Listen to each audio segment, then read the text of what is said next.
जय हिंद दोस्तों, राम राम, नमस्कार आप सभी को। राजस्थान क्लासेस की यूट्यूब प्लेटफॉर्म पर आप सभी का पुनः हार्दिक स्वागत, अभिनंदन है।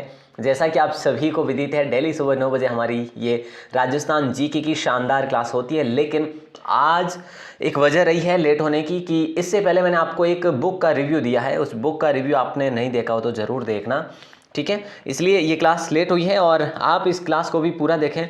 आप हमें ये बताएं कि आप राजस्थान जीके के इस मॉडल पेपर में कितने प्रश्न जो है सही करेंगे। 16 मॉडल पेपर होने वाला है। पशु परिचर भर्ती हो चाहे आपका कोई भी एग्जाम हो, सभी एग्जाम्स के लिए पुरानी भर्ती परीक्षा में पूछे गए प्रश्नों का जो सार संग्रह है बेहतर होने वाला है, ठीक है। तो आप 40 में से आज कितने सवाल सही करेंगे? टारगेट दूं क्या? बिल्कुल सर, दे दीजिएगा। तो 40 में से आप आज जो है मैं आपको कहूँगा 40 में से 28 प्रश्न सही कर लो।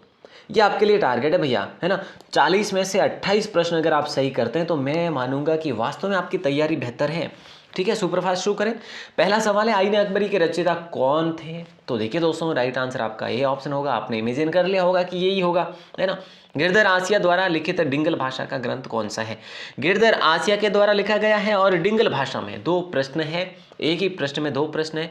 इसका मतलब जो राइट आंसर होगा वो क्या होगा? ये होगा सगत रासो सर, बहुत बढ़िया। निम्न में से किस पुरातात्विक स्थल से जुते हुए खेत का साक्ष्य मिला है? ग्रिड खेती जो है, ग्रिड खेती का हमें साक्ष्य देखने को मिलता है यहाँ पे। तो इस प्रकार की खेती जो है, जुते हुए खेत का साक्ष्य जो है ना। तो यहाँ पे आपका राइट आंसर जो है हो जाएगा कालीबंगा। कालीबंगा कहाँ पर है सभ्यता? बोले सर हनुमानगढ़ में है। बहुत बढ़िया दोस्तों, ये चीज़ भी आप याद रखेंगे। अगला सवाल है, कालीबंगा सभ्यता को प्रकाश में लाने का श्रेय किनको जाता है? इसमें आपका राइट आंसर बताना है आपको। बड़ा अच्छा सवाल है और बहुत ज़्यादा कंफ्यूज करने वाला सवाल है, क्योंकि इसमें जो खरे है ना ये इससे संबंधित नहीं है, बाकी तीनों के तीनों संबंधित है। तो अमलानंद घोष को सबसे पहले इन्होंने जो खोज करवाई थी 1951-52 में, ये आपको याद रखना है। और बी के थापर और बी के लाल दोनों ने क्या करा था? इसकी खुदाई करवाई थी। तो ये खुदाई जो है इन्होंने 1900 हम कह सकते हैं 1961 से शुरुआत करी थी। तो ये भी आपको याद रखना है पहले चरण में।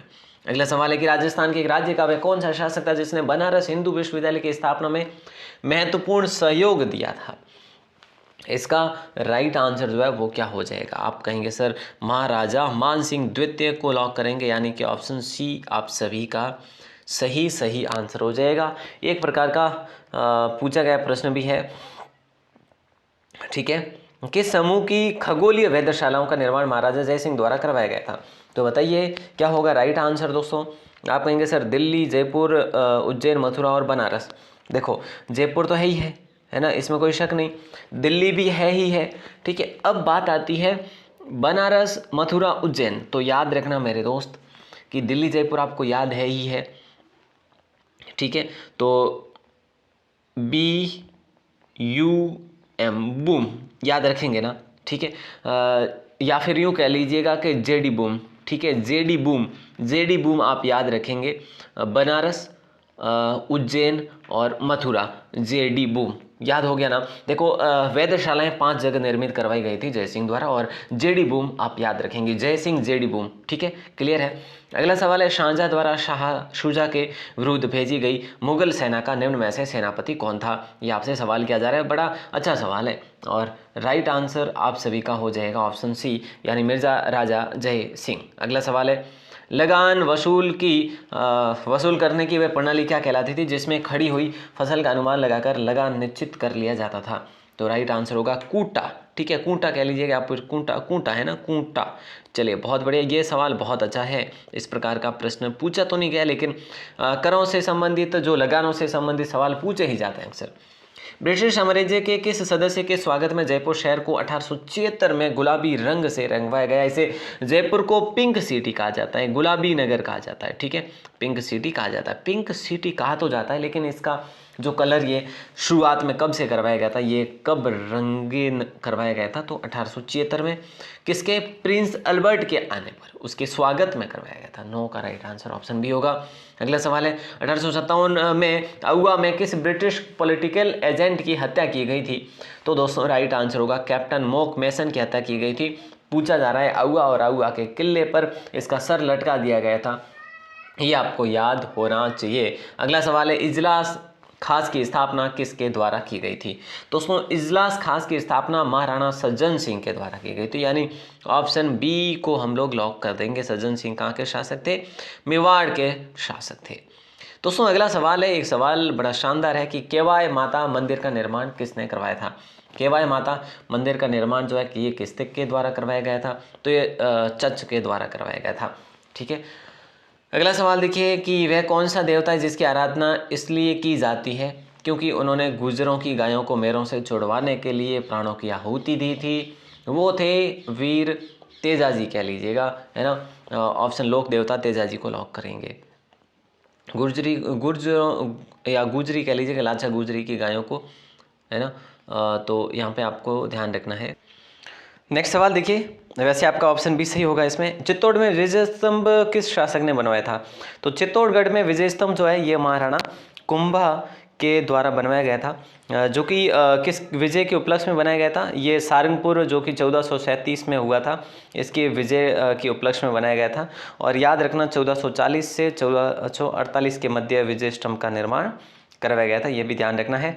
और विजय स्तंभ की बात करें, पुलिस प्रशासन की बात करें, तो ये उसका प्रतीक चिन्ह भी माना जाता है। अजय मेरू दुर्ग या गढ़ बींटली का नाम तारागढ़ किस शासक के द्वारा रखा गया था।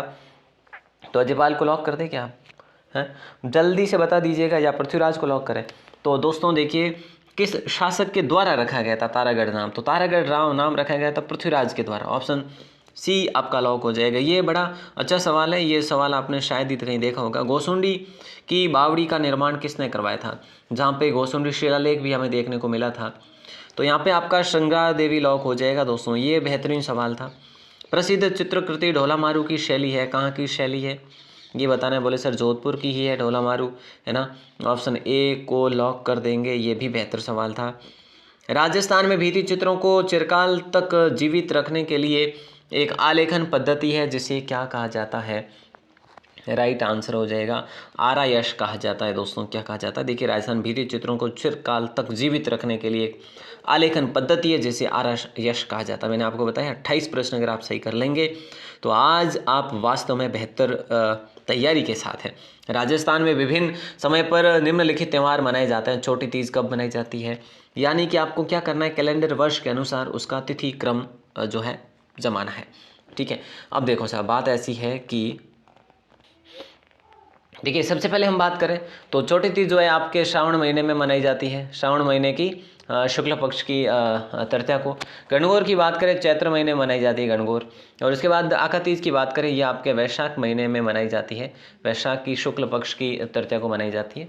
और कजली तीज की बात कर लेते हैं अपन, तो कजली तीज जो है ये आपके भाद्रपद में मतलब हम बात करें तो शुक्ल और दूसरा कौन सा है अपना कृष्ण पक्ष, आप याद रखेंगे। अच्छा सवाल था। ठीक है, तो देखिए यहाँ पे हम बात करें तो हमने बात करी भाद्रपद महीना। ठीक है, अब देखिए सब है, शत्र पहले आएगा, 3 पहले आएगा कहीं भी है, उसके बाद छोटी तीज श्रावण बाद में आएगा, या फिर वैशाख, बोले सर वैशाख आएगा उसके बाद में। तो कहीं पर 2 ऑप्शन आ रहे हैं, बिल्कुल यहाँ पे आ रहा है ऑप्शन ए आपका करेक्ट आंसर हो जाएगा। उसके बाद में आपका श्रावण आएगा, उसके बाद में भाद्रपद आएगा, यानी कि 1 और उसके बाद 4, यानी ऑप्शन ए को आपने करेक्ट करा है। बहुत अच्छा सवाल था। अगला सवाल है पटेला, बिछिया और लालर, ये कई बार प्रश्न एग्जाम में पूछा गया आपके, और राइट आंसर जो है आप सभी का हो जाएगा राजस्थानी लोकगीत है पटेला, बिछियो और लालर। या फिर क्या कहेंगे आप इसे सर, हम तो कहेंगे पटेला, बिच्छियो और लालर जो है ये राजस्थानी आभूषण है। चलिए बहुत बढ़िया, आपने ऑप्शन ए को चुना है, बढ़िया अच्छा सवाल था। राजस्थान के जिलों को अंतर्राष्ट्रीय सीमा पर स्थित है कौन कौन से, और ये पुराना पेपर का प्रश्न है। ठीक है, इसमें कोई ऐसा आपको संदेह नहीं करना है कि अब तो जो है चेंज हो गया, तो अब एक और ऐड कर लीजिए, है ना। अगर कोई फलोदी को ऐड करते हैं तो 6 हो जाते हैं, अगर फलोदी को ऐड नहीं करते हैं तो फिर अनूपगढ़ के साथ में 5 हो जाएंगे, है ना।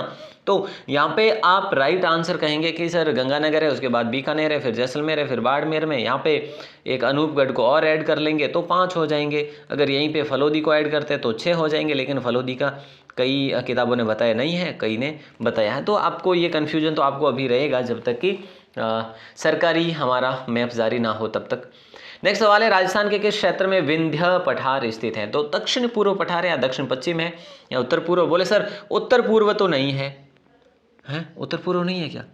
22 का राइट आंसर सर दक्षिण पूर्व है। चलिए बहुत बढ़िया। राज्य की सर्वोच्च ऊंची चोटी जो है वो है गुरु शिखर, और जिसकी ऊंचाई है 1722 मीटर। के निकट कौन सा पठार स्थित है, इसके निकट कौन सा पठार स्थित है। तो राइट आंसर हो जाएगा उड़िया का पठार है सर।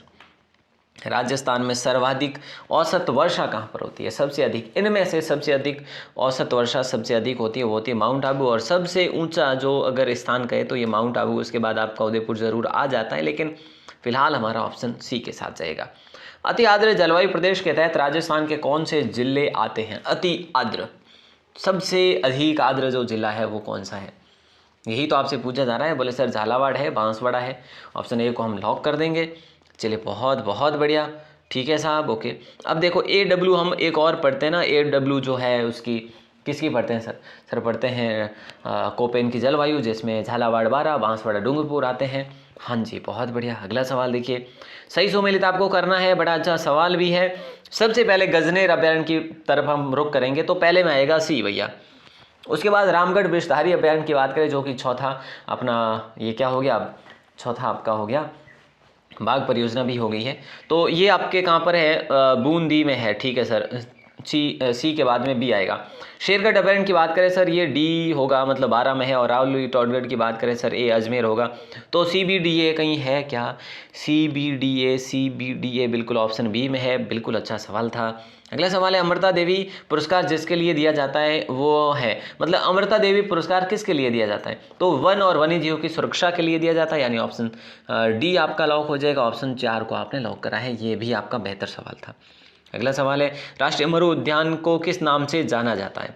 तो देखिए दोस्तों, राष्ट्रीय मरु उद्यान को किस नाम से जाना जाता है? तो वन्य जीव उद्यान या जीवाश्म उद्यान, बोले सर जीवाश्म उद्यान के नाम से जाना जाता है। यहाँ पे आकलवुड फॉसिल पार्क जिसे कहते हैं, और ये जैसलमेर और बाड़मेर में जो है जो हम बात करें विस्तृत है, अधिक जैसलमेर में। हालांकि ये 3100 से भी अधिक जो कि हम बात करें तो वर्ग किलोमीटर में फैला हुआ है। जिला तथा राजस्थान के वन विभाग द्वारा जारी शुभंकर के त्रुटिपूर्ण युग्म को आपको पहचाना है।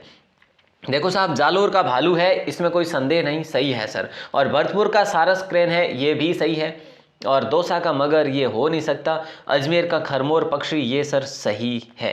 अच्छा, तो ऑप्शन सी को हम घटाएं क्या? दौसा सर। मगर 12 का है सर, 12 मगर है, दौसा का नहीं है। चलिए बहुत बढ़िया, मगर 12 का है। राजस्थान के किस प्रदेश में एंटीसोल समूह की मृदा मिलती है?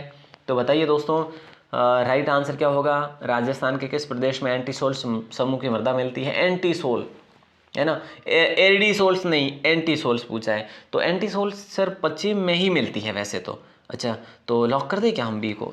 चलिए बहुत बढ़िया। और एरिडीसोल्स जो है उत्तर पश्चिम में मिलती है वैसे, ठीक है, उत्तर पश्चिम में, ठीक है सर। अगला सवाल देखिए, राष्ट्रीय घना पक्षी विहार को निम्नलिखित में से किस बांध से पानी उपलब्ध कराया जाता है?